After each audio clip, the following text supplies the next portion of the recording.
Salut, c'est Trado, content de vous retrouver pour la préparation de la semaine de trading. On va commencer comme d'habitude par le CAC 40. Le CAC 40, je vais commencer également par les données longues pour que vous compreniez les difficultés auxquelles le CAC 40 est confronté actuellement. Vous voyez cette zone grise là, c'est une zone de résistance qui est née il y a un an, en avril 2024, même en mars 2024, et on vient justement échouer dessus depuis plus d'un mois, c'est normal. Il demeure que on ne sombre pas, on se maintient à flot, et sur les données journalières, on reste quand même au perché. Maintenant, attention, sur les données journalières, on avait une structure qui était haussière avec des pics qui étaient ascendants, des creux qui étaient ascendants, et on a cassé les plus bas, c'était en mars, mi-mars, là, il y a 2 semaines, et sans pour autant dire que la tendance elle est baissière, parce qu'on a toujours des pics qui sont ascendants, mais des creux descendants, on voit que la tendance haussière, elle est fragilisée. Maintenant, si on descend encore d'une unité de temps, qu'on regarde sur les données 4 heures, c'est encore plus visible. Vous voyez, on avait une structure ici qui était haussière avec des pics ascendants, et maintenant on a des creux qui sont descendants, comme sur les données journalières, donc ça confirme que la tendance haussière est mise à mal. Maintenant, puisqu'on est sur une structure haussière qui est fragilisée, on peut envisager que la solution de spéculation à la baisse soit retenue par beaucoup d'entre vous. Si vous voulez spéculer à la baisse, on a plusieurs solutions. Soit on attend que l'on revienne dans cette zone et puis on spécule à la baisse et puis on met un stop de protection au-dessus du point d'achat et puis on parie qu'on descendra. On peut également plutôt spéculer à la hausse, c'est-à-dire attendre que l'on revienne sur un support pour acheter. Néanmoins, c'est un peu dangereux parce que on a un premier support qui est à 79,55, 79,00. C'est un support H4. Un support H4, c'est pas très solide pour acheter alors que la tendance journalière se met en force baissière. Mais c'est possible, si vous êtes relativement, on va dire, confiant, achetez ici. Et puis parier sur la hausse avec un stop de protection en dessous. On va voir comment on va faire avec les ATR un petit peu plus tard. Maintenant, vous avez des solutions qui sont intermédiaires, notamment attendre que l'on casse cette zone de résistance pour acheter. Par exemple, attendre que ça monte, attendre que ça revienne, on achète et puis on parie sur un retour de la hausse, stop de protection en dessous. Ou alors, en sens inverse, vous pouvez attendre que ça casse, que l'on remonte éventuellement et vous spéculez à la baisse en espérant que ça reparte vers le bas. Okay. Alors maintenant, on va regarder comment on peut spéculer en utilisant et mettre un stop de protection en utilisant l'ATR. Pour ça, vous avez besoin d'un outil qui s'appelle l'Average True Range, qui est là. C'est un outil qui tient compte de la volatilité et actuellement, vous avez un ATR qui est à 37. Ça veut dire quoi? Ça veut dire que si vous mettez un stop de protection à 2 ATR, on peut prendre un ATR ou 3 ATR, on peut prendre autant d'ATR que l'on veut, ça dépend de la marge de manœuvre que vous voulez laisser à votre trade. Imaginons que l'on décide d'acheter, je donne un niveau hasard, ici à 79 pour un chiffre rond, allez, 79, 20, ouais, comme ça. Vous pouvez acheter parce qu'on est sur une zone qui vous intéresse, une zone de résistance. Vous pouvez acheter également parce que vous avez attendu un signal. Les deux sont possibles. Donc vous achetez à 79,20 pour point d'achat. Et on va dire que l'on achète avec un stop de protection à 2 ATR. On a vu que l'ATR était à 37. Donc vous allez enlever 37 une fois et vous allez enlever 37 une deuxième fois. Ça fait un stop de protection à 78,46. Donc vous êtes rentré à 79,20 et votre stop de protection il est à 78,46. C'est ce qu'on a dit, il me semble. Oui, c'est ça. Ouais, 78,46. Ça veut dire que vous rentrez là, et si les cours arrivent là, il faut absolument sortir parce que c'est ce que vous avez prévu dès le début. Il faut respecter ce que vous avez prévu dès le début. On va vraiment prendre maintenant un Turbo 24 pour illustrer ça. Donc, on va prendre un Turbo 24 avec un effet de levier faible. Par exemple, un effet de levier 6. Voilà, ça va quand on débute. Donc, c'est un niveau de knockout au 67,19. 67,19.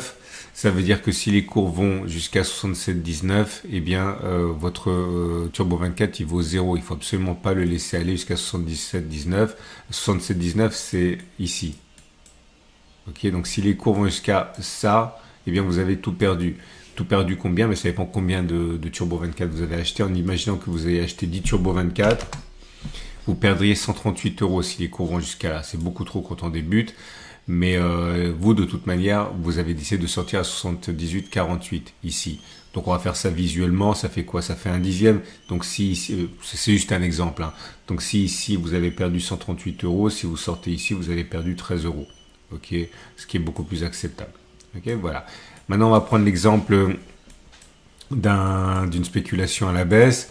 Imaginons que vous décidiez de spéculer à la baisse. Allez, bon, vous pourriez attendre de revenir dans cette zone-là. On va dire que vous rentrez maintenant. Ok, donc vous spéculez à la baisse maintenant à 80,63. On va dire que vous avez un stop de protection dans notre exemple à 3 ATR, mettons. Donc vous prenez votre calculatrice, vous êtes rentré maintenant à 80,60 à la baisse.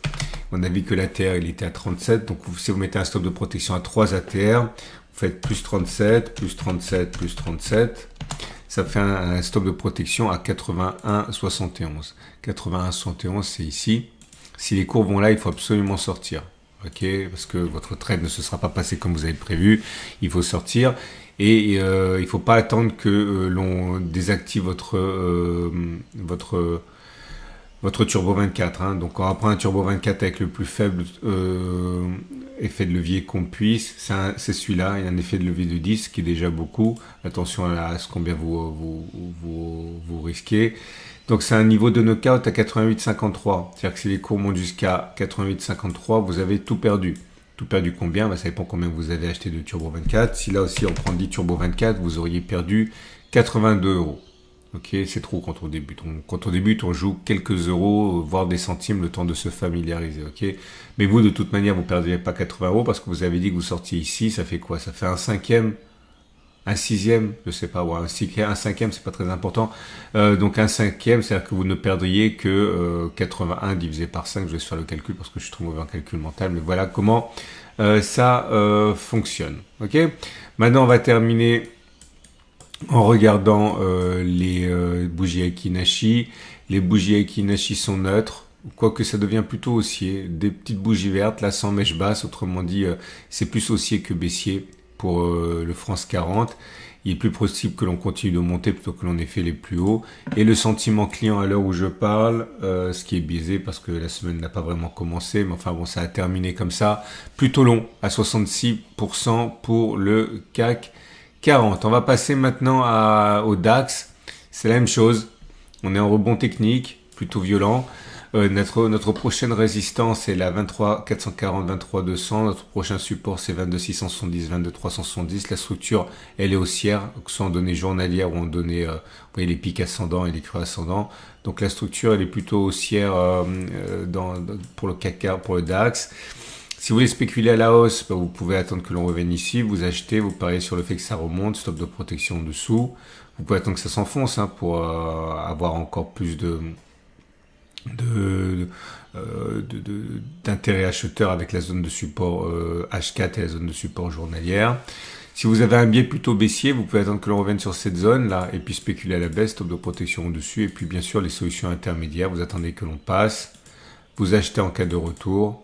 Stop de protection en dessous, c'est une possibilité aussi. Le sentiment client au moment où je parle, c'est également plutôt long. Okay, on passe du côté des États-Unis avec le SP500. Le SP500, vous avez une zone de résistance qui est assez éloignée. En H4, c'est 61,50, 61,00. Vous avez une petite zone de résistance ici, mais j'y accorde pas beaucoup d'importance. La vraie zone de résistance pour moi, c'est 61,50, 61,00. Si vous avez un biais haussier, vous pouvez acheter maintenant parce qu'on vient de rebondir sur une zone de support. Vous pouvez également attendre que l'on revienne éventuellement. Stop de protection en dessous. Les vendeurs peuvent attendre que l'on revienne sur cette zone-là, des 61,50, spéculer à la baisse, parier sur un retour de la baisse avec un stop de protection dessus. Vous avez également, alors attendez, le sentiment client pour le SP500, il est plutôt haussier, 69%. Le Nasdaq, pareil, on arrive sur une résistance, c'est 2270, 2200. Si vous avez un biais baissier, vous pouvez attendre que l'on revienne dans cette zone, spéculer à la baisse, stop de protection au-dessus. Si vous êtes patient, vous attendez que l'on revienne sur la zone de résistance journalière plutôt. Pareil sur la baisse, stop de protection au-dessus. Si vous avez un biais qui est haussier, c'est compliqué. Vous avez une petite zone de résistance ici, mais c'est vraiment léger. C'est une petite résistance dans une tendance baissière H4. C'est pas très solide, mais tout est possible. Vous achetez ici, vous parlez sur un rebond, stop de protection en dessous. Et bon, bien sûr, pour les plus patients, attendre un retour sur la zone de support hebdomadaire. Vous pouvez également attendre que l'on passe éventuellement cette zone et puis vous achetez en cas de retour sur cette zone ou pas. Et voilà. Je vous rappelle que lorsque je parle de rentrer sur signal, je parle de tous les indicateurs techniques, tous les chandeliers japonais que je vois avec vous dans le format quotidien IG. Ok, vous aurez plein de signaux et plein de stratégies que je partage avec vous. On passe à l'euro-dollar, la reine des paires de devises. On est sur une zone de support ici, 1,0848 et 1,0807. Si vous avez un billet aussi, vous pouvez acheter ici. Hein. Stop de protection en dessous. Si vous avez un billet baissier, vous pouvez attendre que l'on vienne ici. Vous spéculez à la baisse et puis vous mettez un stop de protection au-dessus. Ou alors vous attendez que l'on casse, que l'on fasse un pullback. Vous spéculez à la baisse à ce moment-là. C'est possible aussi. Hein. Et on termine avec Bitcoin qui est dans un canal. Ok, c'est pas vraiment haussier, c'est pas vraiment baissier, c'est très mou. Si vous avez un biais haussier, ben vous pouvez attendre que l'on revienne sur la zone de support ici, vous achetez, stop de protection en dessous. Si vous avez un biais baissier, vous attendez que l'on revienne ici et puis stop de protection en dessus. Voilà. On a fait le tour. Je vous rappelle que je mets des alertes sur l'onglet post de ma chaîne YouTube. Si vous allez sur ma chaîne YouTube, ça se passe dans l'onglet post ici et là vous allez avoir des alertes. Quand je vois qu'on est sur une zone que j'ai mentionnée, généralement je mets une alerte. Ça a été le cas par exemple pour l'euro-dollar. C'était quand ? C'était il y a 3 jours. Voilà, je vous souhaite une excellente journée et je vous dis à la semaine prochaine pour la mise à jour, puisque c'est mis à jour tous les lundis matin, dimanche soir et également tout au long de la semaine pour les alertes.